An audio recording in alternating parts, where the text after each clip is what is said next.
शराब घोटाले में 4 अक्टूबर को गिरफ्तार होने के बाद संजय सिंह को पहला झटका तब लगा जब 13 अक्टूबर को 8 दिन की रिमांड के बाद राउज एवेन्यू कोर्ट ने उन्हें 14 दिन की न्यायिक हिरासत में भेज दिया। तो वहीं दूसरा झटका तब लगा जब अपनी गिरफ्तारी का विरोध करने वाली याचिका लेकर संजय सिंह हाईकोर्ट पहुंचे थे, लेकिन हाईकोर्ट ने उनकी याचिका दोनों पक्षों की दलील सुनने के बाद खारिज कर दी। अब ऐसे में सबसे ज्यादा जरूरी ये जानना हो जाता है कि आखिर संजय सिंह को झटका देते हुए हाईकोर्ट ने क्या कहा। तो आपको बता दें कि संजय सिंह की याचिका को खारिज करते हुए कोर्ट ने कहा वह इस मामले को बिल्कुल भी सबूत वाला नहीं मानती है। इसके अलावा मामला अभी शुरुआती चरणों में है और अदालत को इसमें हस्तक्षेप करने का कोई आधार नहीं मिला है। आरोपी के अधिकारों और राज्य के हित के बीच संतुलन बनाना उसकी जिम्मेदारी है। हालांकि वह व्यक्तियों की गरिमा की रक्षा के प्रति उदासीन नहीं है, लेकिन न्यायिक प्रतिबद्धता जांच को रद्द करने तक सीमित नहीं हो सकती है।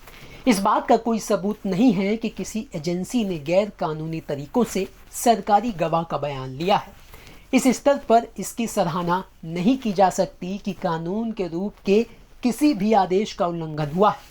संजय सिंह की तरफ से मामले को राजनीति से प्रेरित होने के आरोपों को स्वीकार करते हुए हाईकोर्ट ने कहा कि अदालत सभी मामलों को कानून के चश्मे से देखती है और राजनीतिक संबद्धता या पूर्वाग्रह से प्रभावित नहीं होती।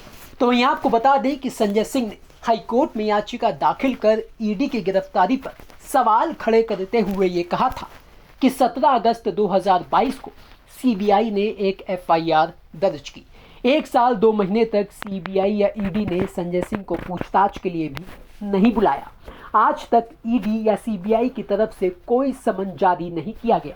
धारा 50 पीएमएलए के तहत कभी कोई नोटिस भी जारी नहीं किया गया, कभी किसी पूछताछ के लिए नहीं बुलाया। लेकिन 4 अक्टूबर 2022 को ईडी अचानक तलाशी के लिए संजय सिंह के घर आती है। मोबाइल फोन जब्त कर लिया, इन्हें कुछ भी आपत्तिजनक नहीं मिला। फिर शाम को 5:45 पर ईडी ने बिना कोई आधार बताए गिरफ्तार कर लिया।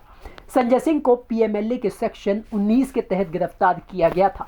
पीएमएलए का सेक्शन 19 गिरफ्तारी के लिए उच्चतम मानक का कारण है।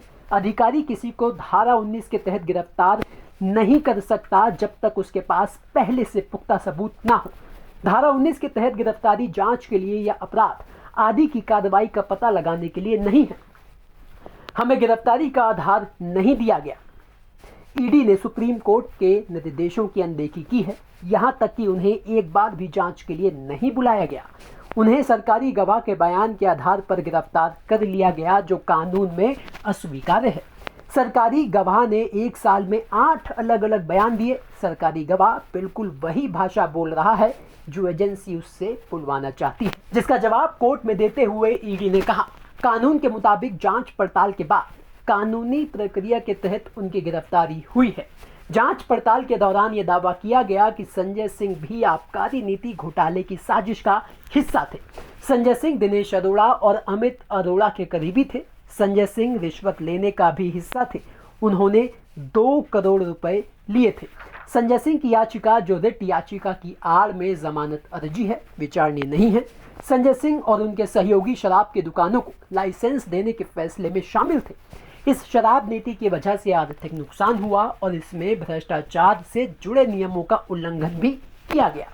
इससे पहले संजय सिंह के करीबी सहयोगी अजीत त्यागी और अन्य ठेकेदारों तथा व्यापारियों के कई ठिकानों पर छापेमारी की गई थी और इन सभी पर आरोप लगा था कि इस नीति की वजह से इन्हें फायदा पहुंचा।